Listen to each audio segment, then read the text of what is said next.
जीवन का एक ही उसूल रखें, यारी में गद्दारी नहीं और गद्दारों से यारी नहीं। हमेशा याद रखें, सफलता तभी मिलती है जब आपके सपने आपके डर से बड़े हो जाते हैं।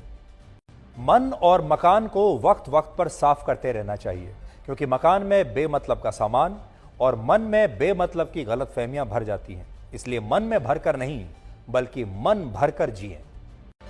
हमेशा लोगों के दिलों में सेव रहिए, क्योंकि अगर आप मोबाइल फोन की गैलरी में सेव रहेंगे तो कभी भी डिलीट हो सकते हैं। शतरंज में वजीर और जिंदगी में जमीर अगर मर जाएं तो समझिए खेल खत्म। ये कलयुग है।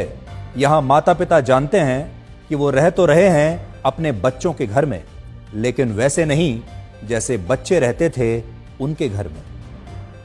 अजीब सौदागर है ये वक्त भी। जवानी का लालच देकर बचपन ले जाता है और अमीरी का लालच देकर जवानी ले जाता है।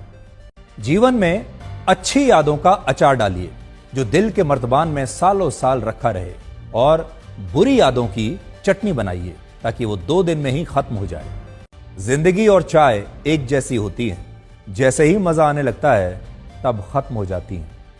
जीवन में आप कितने भी अच्छे कर्म कर लें, तारीफ तो शमशान में ही होगी।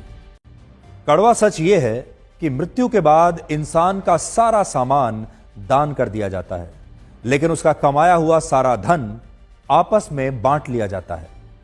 जीवन एक कलम यानी पेन की तरह है। इससे पहले कि इसकी स्याही खत्म हो जाए, आप अपनी कहानी लिख दीजिए। छाता और दिमाग तभी काम करते हैं जब वो खुले हों, क्योंकि बंद होने पर दोनों ही बोझ लगते हैं।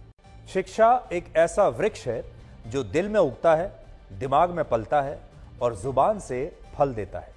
जिंदगी को समझना बहुत मुश्किल है, क्योंकि कोई सपनों की खातिर अपनों से दूर रहता है और कोई अपनों की खातिर सपनों से दूर रहता है।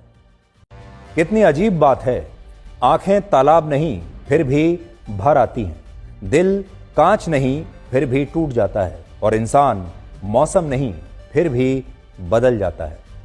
जीवन में 3 चीजें बहुत सोच समझ कर दें: जवाब, सलाह और उधार, क्योंकि देने के बाद ये कभी वापस नहीं आते। जीवन उसी का मस्त है जो अपने काम में व्यस्त है। परेशान वही है जो दूसरों की खुशियों से त्रस्त है। कभी पछतावा ना करें, क्योंकि अगर बीता हुआ समय अच्छा था तो वो यादगार है, और अगर बीता हुआ समय खराब था तो वो एक अनुभव है। अगर आपको कभी किसी चीज पर घमंड आए तो शमशान का एक चक्कर लगा लेना। आपसे भी बड़े बड़े और